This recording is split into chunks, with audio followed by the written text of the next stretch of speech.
Praise the lord. ఈరోజు దేవుని యొక్క వాగ్దానం, ఉత్సాహగానము చేయుచు ఆయన సన్నిధికి రండి. 100వ కీర్తన 2వ చరణం. ప్రియులరా, యెహోవా మందిరమునకు వెళిదమని జనులు మనతో అన్నప్పుడు నేను బహుగా సంతోషించితునని కీర్తనకారుడు తెలియపరిచాడు. ఆయన సన్నిధికి మనము తప్పక వెళ్ళవలసిన వారమైన సమాజముగా కూడుట మానక అని దేవుని వాక్యం సెలవిస్తుంది.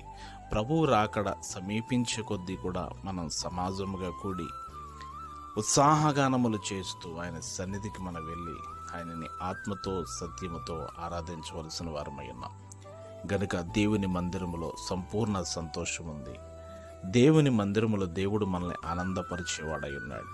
ఆయన మందిరమునందు నివసించే వారు ధన్యులని లేఖనము స్పష్టముగా తెలియపరుస్తుంది. కనుక ఆయన మందిరమునకు ఉత్సాహగానములు చేస్తూ వెళ్దాం, ప్రభువుని ఆరాధన చేద్దాం.